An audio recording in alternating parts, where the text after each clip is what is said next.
Assalamualaikum warahmatullahi wabarakatuh. Selamat pagi teman-teman semua. Di sini kami dari kelompok 9 akan mempresentasikan tentang materi transformasi ASEAN menuju Rules Based Organization.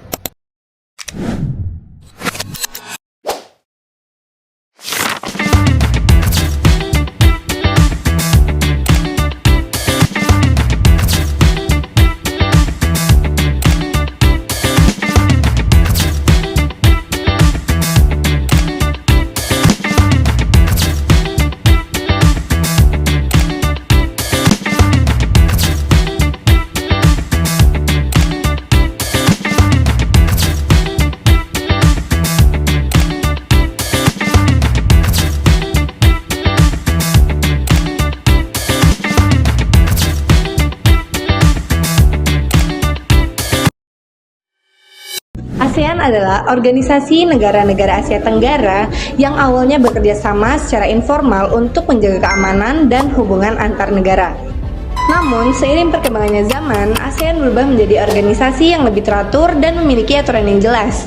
Perubahan ini ditandai dengan adanya Piagam ASEAN sebagai dasar hukum kerjasama antar negara anggota.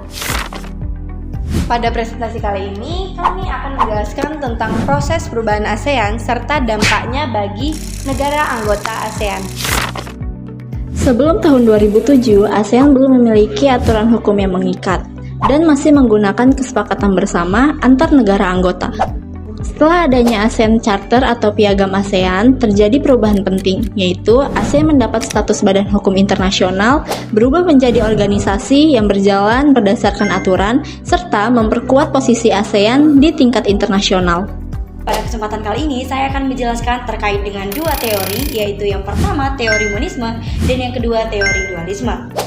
Oke, di sini yang pertama yaitu ada teori monisme, di mana hukum internasional dan hukum nasional adalah satu kesatuan tunggal yang hierarkis. Hukum internasional otomatis berlaku di dalam negeri tanpa transformasi legislatif, dan teori ini dianut oleh tokoh Hans Kelsen. Teori yang kedua di sini ada teori dualisme, di mana hukum internasional dan juga nasional itu adalah dua sistem yang terpisah. Perlu tindakan transformasi seperti ratifikasi undang-undang agar dapat mengikat secara domestik. Dan Indonesia atau negara kita ini menganut teori dualisme ini. Dulu, kedaulatan dianggap sebagai kekuasaan penuh negara tanpa campur tangan pihak lain. Namun sekarang, kedaulatan tidak lagi bersifat absolut. Negara tetap memiliki kekuasaan tertinggi di wilayahnya, tetapi juga harus memperhatikan hukum internasional dan kerjasama dengan negara lain. Hal ini dikarenakan dunia semakin saling terhubung, seperti masalah ekonomi, lingkungan, serta keamanan. Sehingga diperlukannya kerjasama internasional melalui organisasi seperti PBB dan ASEAN.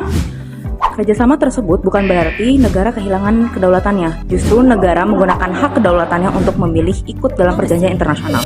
Salah satu bentuk pelaksanaan kedaulatan adalah ratifikasi, yaitu persetujuan resmi negara terhadap perjanjian internasional agar berlaku di negaranya.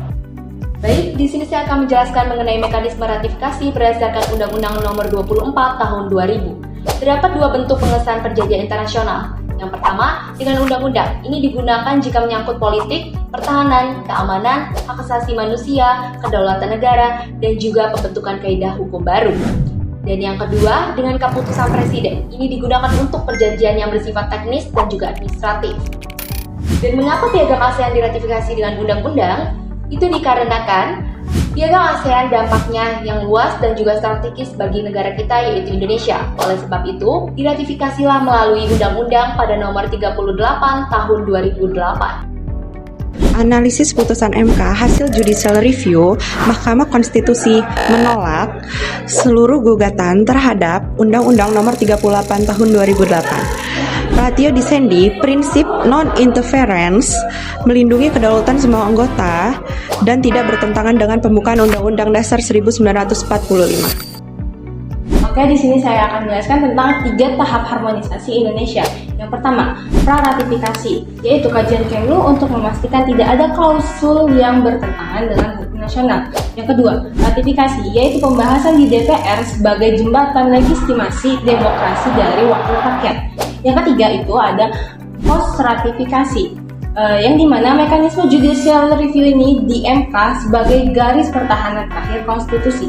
Dan selanjutnya ada tantangan harmonisasi hukum. Yang pertama ada kompleksitas tinggi, yang kedua tantangan regional, yang ketiga butuh integrasi data, yang keempat kesenjangan waktu.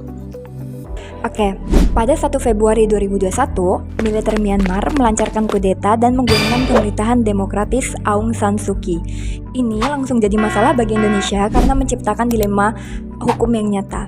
Di satu sisi, pembukaan Undang-Undang 1945 mengamanatkan Indonesia untuk ikut menjaga ketertiban dunia dan perdamaian abadi. Artinya, Indonesia itu nggak bisa diam melihat pelanggaran HAM dan kudeta. Di sisi lain, Piagam ASEAN Pasal 2 Ayat 2E yang sudah diratifikasi lewat Undang-Undang Nomor 38 Tahun 2008 melarang campur tangan urusan dalam negeri sesama anggota. Kudeta Myanmar secara formal masuk kategori urusan domestik Myanmar. Nah, kasus ini jadi batu ujian relevansi nyata dari JR Undang-Undang Piagam ASEAN yang diputus MK pada Februari 2013. MK menyatakan undang-undang tersebut konstitusional, tapi dengan catatan penting, Indonesia tetap harus mengutamakan nilai HAM dalam pelaksanaannya, bukan berarti bebas cuci tangan atas nama non-interference. Nah, jadi solusi yang ditawarkan oleh Indonesia itu memprakarsai 5-point consensus atau 5PC di ASEAN, mendorong penghentian kekerasan, dialog konstruktif, penunjukan utusan khusus, dan bantuan kemanusiaan. Ini adalah jalan tengah yang cerdas, mendorong perubahan nyata tanpa secara formal melanggar prinsip non-interference, karena semua langkah dibingkai sebagai fasilitas, bukan intervensi. Pada timeline hukum kali ini menunjukkan bahwa perdebatan soal piagam ASEAN itu bukan hal baru. Ini perjalanan panjang selama lebih dari 1 dekade. Pada November 2007, penandatanganan di Singapura, disinilah semuanya bermula.